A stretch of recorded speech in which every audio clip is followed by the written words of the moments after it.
বিয়ের পরে বাপের বাড়ি থাকা যে কি মজা আসে যারা থাকে তারা জানে। ঘুম থেকে উঠে মাত্র খাবারের থালায় বসে পড়ি। আজকাল আবার ছানা হওয়ার পরে একটু আমার রুটিনটা বদলে গেছে। এখন এই বাপের বাড়ি যাও আর যেখানে যাও এই ছানার যত্ন করতে করতে আমার নিজের যত্ন করা ভুলে গেছি। এই কচি ডিমটার সব কাজ হয়ে গেলে তবে আমার মনে যেন শান্তি লাগে, না হলে যেন মনে হয় সব থেকে বড় কাজ আমার পড়ে আছে। আজকে আমার পছন্দের রান্না হবে। বিয়ের পরে দুদিনের জন্য বাপের বাড়ি এলে সে যে কি যত্ন, যা বলবো মুখের সামনে টপ টপ করে চলে আসবে। এই মাছের কৌটোটা ফ্রিজের ভেতর রেখেছিল, তার মুখটা এমন এঁটে গেছে কিছুতে খুলতে চায় না, মাছগুলো যেন পাথরের মতো শক্ত হয়ে গেছে। আজকে ওই পেঁয়াজ কালির সঙ্গে বাঁশপাতা মাছের চচ্চড়ি হবে। বাবা অনেকদিন খায়নি। এই বাঁশপাতা মাছে কি আছে তা ঠিক নেই, ডানকুনিতে মোটে পাওয়া যায় না।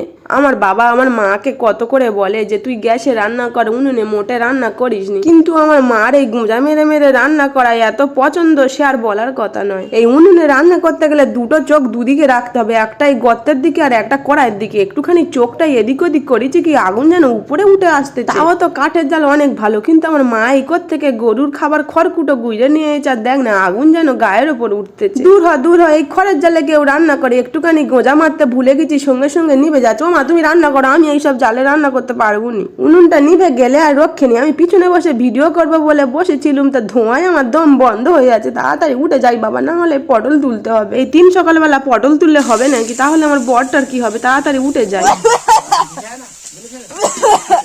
মাইরি এই যারা উনুনে রান্না করে তাদের পায়ের ধুলো আমার মাথায় নেওয়া উচিত। একদিন রান্না করতে বসেছি, আমার দম এটকে মরে যাচ্ছিল। এই রান্নায় আবার তেমন মশলাপাতি কিছু লাগবে না, একটু গরম তেলে কাঁচা লঙ্কা আর ফোড়ন ছড়ে দেওয়ার মালপত্রগুলো ঢেলে দিয়েছে। এবার একটু এর উপরে হলুদ আর লবণ ছড়ে দিলে হয়ে গেল। পেঁয়াজ কালির থেকে আলুগুলো অনেক বেশি হয়ে গেছে। লাস্ট পর্যন্ত দেখা যাবে পেঁয়াজ কালি গলে গেছে আর আলুগুলো ড্যাম ড্যাম করতেছে। এই উনুনে জাল দেওয়ার ফুড়কো বাড়ি দেখে আমার একটা কথা খুব মনে পড়তেছে। আগে যখন কলেজ থেকে আসতে দেরি হয়ে যেত, আমার মা রান্না করতে করতে শুধু ফুড়কো বাড়ি নিয়ে আর ছুটবে। একবার শুভশ্রী গাঙ্গুলি দেখতে গিয়ে বাড়ি আসতে আমার রাত 8টা বেজে গেছে। ঘরে আসতেছি ছুটে ছুটে, ভাবতেছি আমার বাবা মা হয়তো খুব চিন্তা করতেছে। ঘরে ঢুকে দেখি না গেটের সামনে আমার বাবা চেলা কার নিয়ে একটা চেয়ারের উপর বসে আছে, আর ওদিকে আমার মা মুড়ো ঝাঁটানে ছুটে আসতেছে। মেয়ে বলে কোনো ঘরে সম্মান ছিল নি মায়েরই, যে পেরেছে সে পিষে দিচ্ছে। আগে কাঁচা লঙ্কা দিল, আবার দেখি না এক থাবলা মতো শুকনো লঙ্কা দিচ্ছে। আজকের বাথরুমে গেলে খবর কলকাতা হয়ে যাবে। এই কাল মুখে যা বলেছিলাম তাই হলো, পেঁয়াজ কালিগুলো গলে গেছে আর আলুগুলো ড্যাম ড্যাম করতেছে। ওদিকে আবার এক থাবলা মতো ফেলে দিয়েছে। দেখ পছন্দের খাবার, বেশি আবার দেরি করা যাবে না, তাড়াতাড়ি খেয়ে নি।